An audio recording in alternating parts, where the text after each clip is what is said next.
Sam Sutton is probably one of the best kayakers I ever paddled with.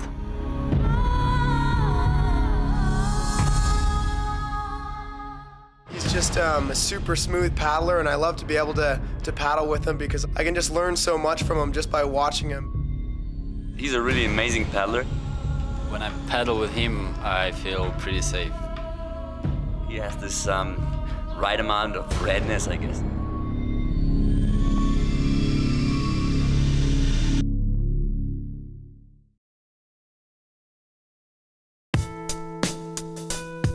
I've been traveling the world with my kayak for the past 20 years, and since 10 years I have my camera with me to document our adventures and experiences. Sam Sutton is an extraordinary kayaker. He's the Extreme Kayak World Champion. Whitewater is his element, no matter whether he runs high waterfalls, deep remote gorges, or play waves. He's an all-arounder. For me, it was truly an enrichment to accompany him with my camera last year.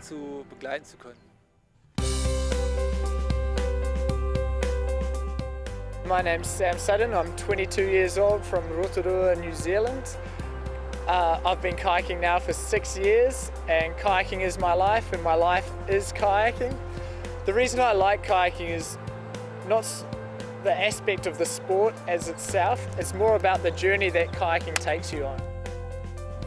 As a kayaker, I enjoy traveling around the world with my friends, having a great time and in search of the world's best rivers or the next Rivergod.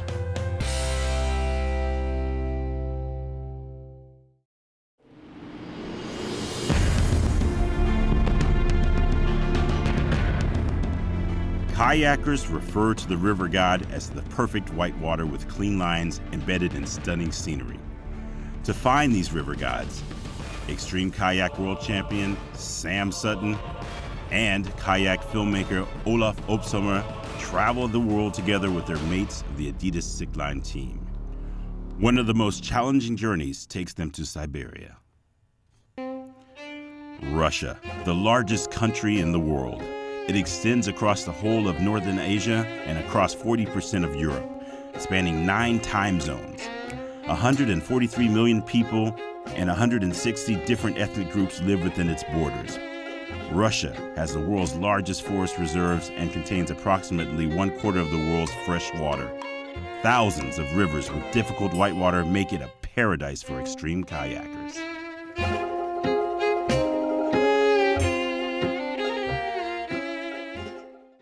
So in 2009, a teammate, Thomas Mannix, came forward with an idea to go to the Bajkaus River in Altai Mountains in Russia and to try do the Book of Legends section. Now what the Book of Legends section is a group of 10 Russians tried to do the first descent, and they were using these really old crafts. And when they went down through the river, they got about halfway and they flipped the raft, and 6 of them drowned out of the 10, so there are only 4 survivors. And the next year, the group of 4 survivors returned to that place, and they put a big plaque up there, and they wrote a book for everybody that ever makes it through there.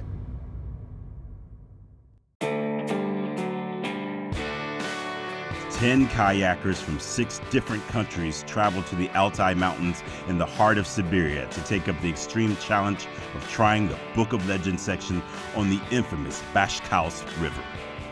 Due to its technical difficulty and remoteness, it's considered Russia's most dangerous river for whitewater kayaking.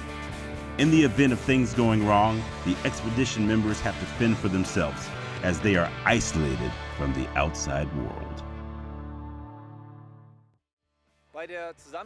When compiling an expedition team, one of the most important aspects is certainly the social criteria, that people get along with each other. Helpful are also specific skills the expedition members can bring in. For instance, being a mechanic or speaking the local language. Having a doctor on board also helps a lot. And you need someone who is well-versed in canyoning, climbing, and rope techniques. Combine all this together, and you have the ideal group of people. We really worked hard on our team dynamics before we even went on the trip. We picked people that would all work together. Once we arrived on the river, it was pretty clearly evident that everybody kind of knew their role and everybody really worked together and they watched each other's back. Because when you're kayaking, it's more than a friend, it's more like a lifeline, okay? They're your lifeline, they're the ones that are going to save you. Organizing such an expedition is always a huge challenge in itself, starting with arranging transport in a remote foreign country. In Russia, we hired 2 minibuses, which actually looked more like toy cars. At first sight, we were a bit skeptical if these 2 vehicles could really take us everywhere we wanted to go. So a lot of the times in Russia, I mean, you're just so remote that the road just stops and you're still not at the river. Walking up to 10 kilometers to get to the river and you're carrying 3 days worth of equipment and your kayak, so about 40 kgs.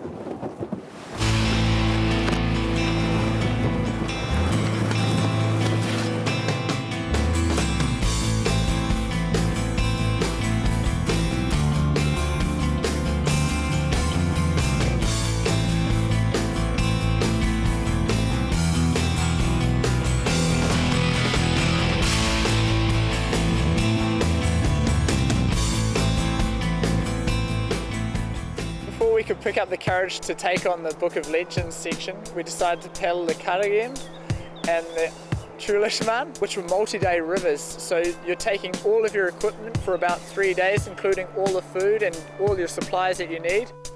If you do a multi-day trip, you have to plan precisely. First, you must estimate how long you will need for the route, as this determines how much food you must bring along. And you plan every single gram, because a kayak is limited in load, of course.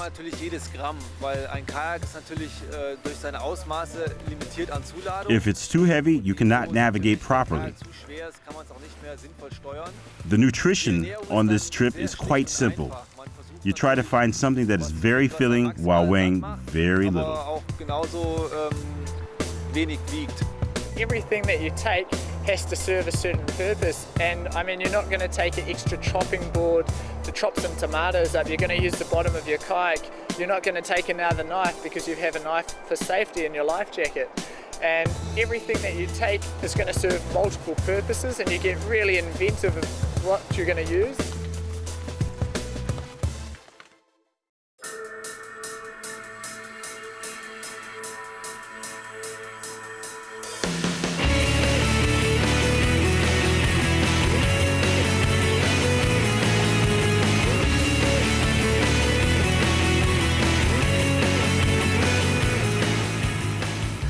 In Russia, we were just faced with huge amounts of water, and you're looking down these rivers and you're faced with a wall of water. You can't even see where you're going. You can't see any of your teammates because you're down in the hollow, and it's just like paddling against God's hand, you know. It's just out there trying to take you down, and you just got to be strong and get through it. It's quite good. We did these warm-up rivers, which was still extremely difficult.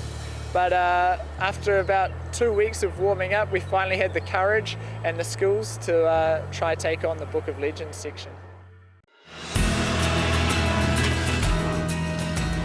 But before paddling Siberia's legendary river, the group has to take another hurdle. On our way to the Bashkaus, we have to drive 7 hours, and somewhere down the road we were stuck. Since we were all tired, we went to sleep. On the next morning, we woke up and had to find out that our entire motor was fragmented. The cylinder head gasket was broken, lying on the grass. This made us a bit nervous, of course, as we didn't know if this was the end of our trip and if we had to hold out on this meadow for the next 2 weeks waiting for something to happen. Fortunately, our 2 drivers managed to put our cars together again, and after 1.5 days, we could drive on.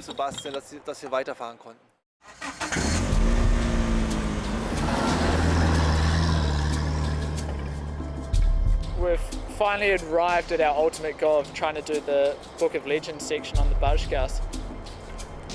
That morning we were all sitting around camp and it was extremely silent. Everyone was super focused. You could hear the drop of a pin. When we were finally ready, we all put in our kayaking gear, and it was like putting your armor on, getting ready to go to bed. And everybody is just extremely focused on that moment. Everything else from outside life had just completely disappeared, and you're focused on that sole moment and that sole goal.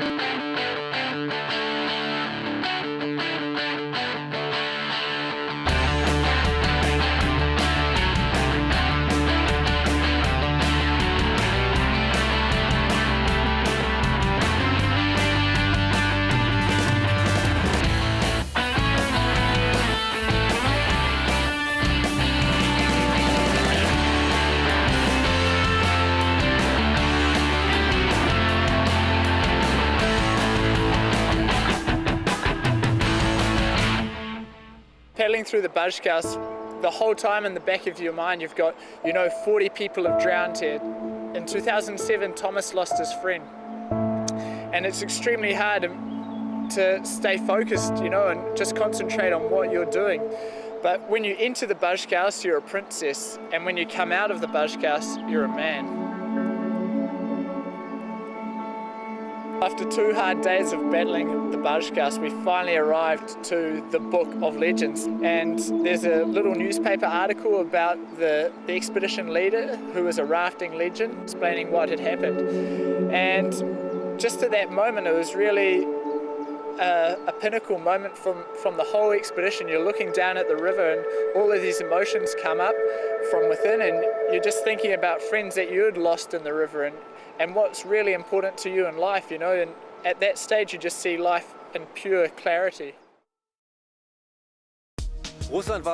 Russia was by all means extraordinary. There were so many overwhelming impressions. The country is unique and the whitewater is mind-blowing. There are few places in the world where you find such an abundance of challenging multi-day rivers.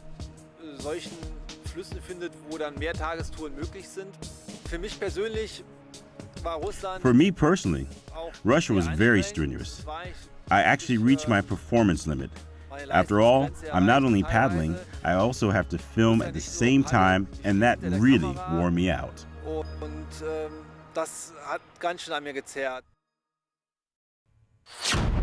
After 3 weeks in Russia, paddling up to 10 hours a day and hundreds of kilometers on Class 5 rivers, the adidas Sickline team is looking for a new challenge.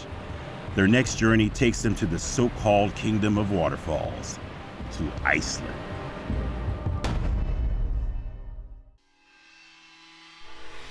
The volcanically and geologically active island country in the North Atlantic Ocean is home to the largest waterfalls in Europe.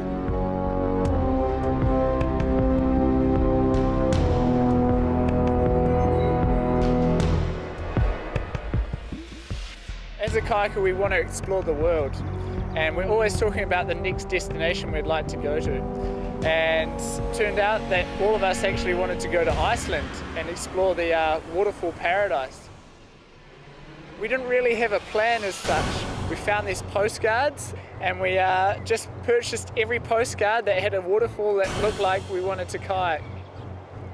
And what we found really was just an abundance of waterfalls, from low volume waterfalls to big volume waterfalls to really high waterfalls.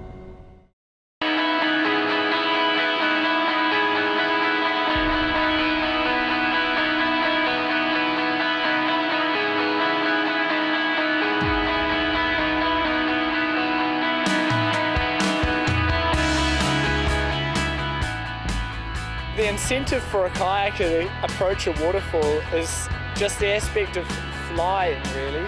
And once you approach the waterfall, you can straight away tell if it's runnable or not runnable. Okay, we can see how the water's moving at the bottom and whether it's deep or not. And then you can see if it's feasible to run it, if it's not too risky. So when we come up to the waterfall lip, we're studying the approach, we're studying the lip, which is kind of the crux of the movement, and you're just wanting to know how you can make the process. We make some markers. We say, okay, well, I want to be there, so that's point A. We want to be there at point B. We want to be there at point C, and then we've got the perfect line. And this process can partly take several days until you've decided that you feel good, that you are confident, that you found your line and want to run the waterfall. Needless to say that there is a disproportion between effort and pleasure. Running a waterfall might take 2 or 3 seconds depending on its height, but the approach has taken several hours up to 2 or 3 days.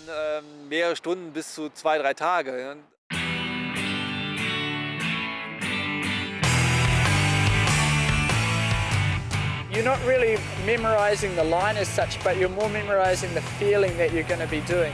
When we're kayaking up to the waterfall, you could be blinded by a splash of water, so it's all about the feeling and the movement of how your body's reacting with the water. And when you come up to the waterfall and you finally get that sensation of free fall, it's just a pure moment, and you just wish you could last in that moment forever. But surely enough, you hit the bottom and it's a little bit of an impact, but the reward is definitely worth the risk. So once you're flying off this waterfall and you're free falling, you still have to stay focused because the impact is approaching, and depending on the waterfall, you either let go of your paddle or you can tuck it up beside you. If you let go of your paddle, what it means is that there's less chance for injury, but it has to be a safe pull at the bottom.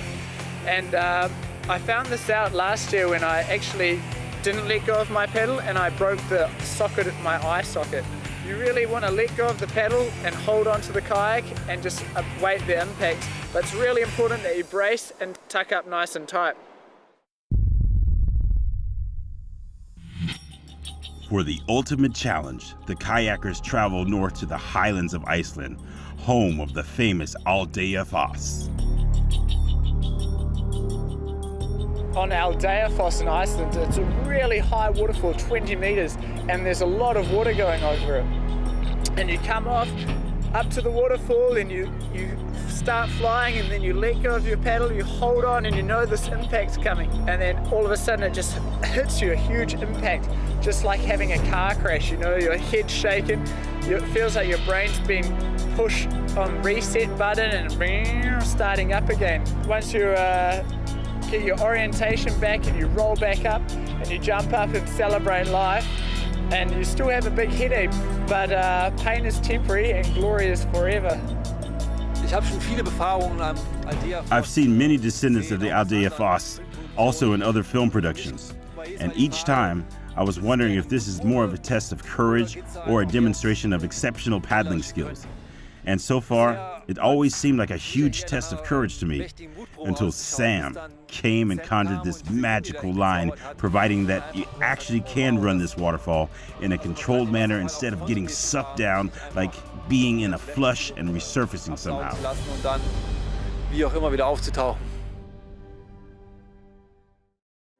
In Iceland, we also came across a great waterfall called Selfoss, and the beauty of this waterfall is when you come off the waterfall, the job's only half done. I mean, when you land, you've got a huge section of rapids right there, so when you come off the waterfall, it's very crucial that you come off perfectly.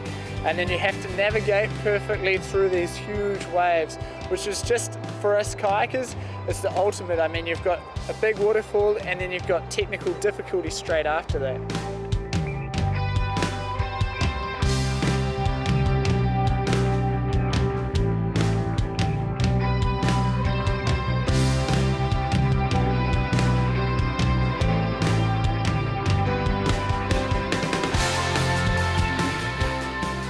In Iceland, it was quite funny. We almost kayaked more vertical kilometers than we did horizontal kilometers. And that was really the nature of the kayak in Iceland. It was more about the waterfalls than really kayaking down a river. That was the best thing that we took away from Iceland, is just this good experience at running waterfalls. And I think all of us improved significantly at just the perfect technique of running waterfalls. From Europe's least populated country, where breathtaking icebergs float in picturesque glacial lagoons, the adidas Sickline team moves on to warmer regions. Their next destination is Mexico.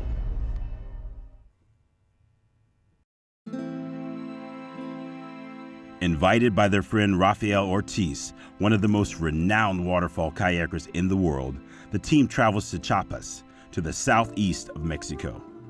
The state that borders to Guatemala and the Pacific Ocean holds about 30% of Mexico's freshwater resources. Chiapas is located in the tropical belt of the planet. The climate is hot and humid. Chiapas rainforests are home to thousands of unique animals and plants, some of which cannot be found anywhere else in the world.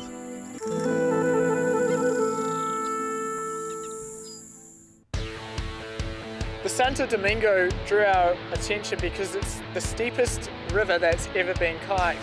And by that I mean it's got the most gradient per mile out of any river that's been kayaked in the world. It was also an extremely inaccessible area, so it was really steep gorge. So we had to abseil down and lower our kayaks down, which is extremely hard work. And again, we had to be kayakers, climbers, canyoneers, and mountain heroes, really.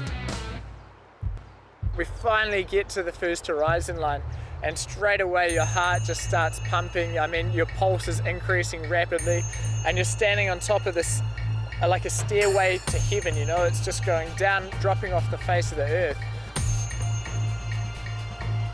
We have these really big waterfalls that flow directly into the next really big waterfall. So your line has to be perfect, and you really have to be confident in yourself that you'll make it. There's just no room for error. If you make consequences, it could be deadly.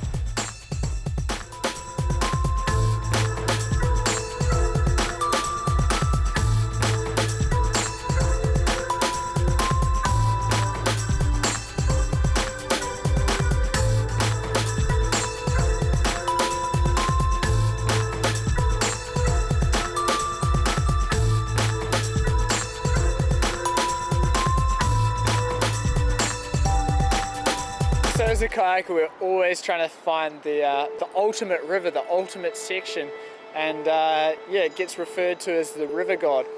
This year we were really fortunate enough to find one of the river gods. The river's called the Agua Azul, which means blue water. From a kayaker's point of view, it was like a kayaker's heaven. I mean, you could have easily thought you'd found your Eden.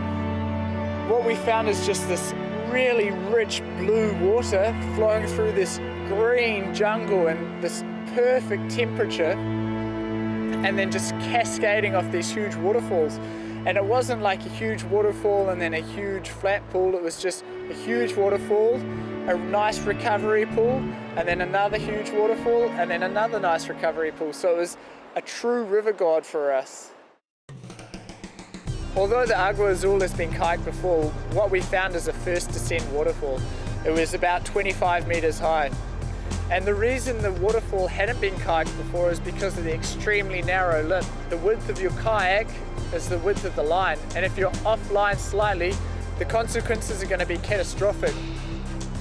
We had to spend about 3 hours searching and checking that it was all safe, and we finally picked up the courage and looked at each other and hoping that somebody else would like to go, and in the end you just have to, you know, take it on yourself, and you're paddling up to this lip and just hoping and praying that you're in the right spot and that it's nice and deep.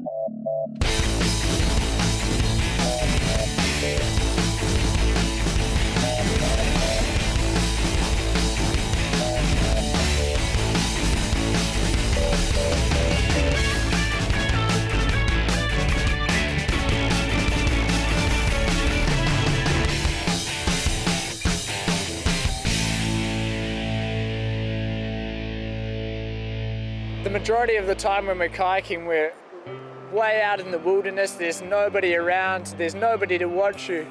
But what we found on the Agua Azul is this tourist destination, and it was really crazy for us, you know. It was like we were a soccer player with a whole crowd of people watching us, which never really happens for us. The Agua Azul is a river god because it combines two things: the beauty of nature and the shape and the alignment of its waterfalls. Our search for the river god hasn't been completed yet. It's never ending. There are so many challenges waiting for us, so many river gods that still need to be discovered, that we will definitely carry on.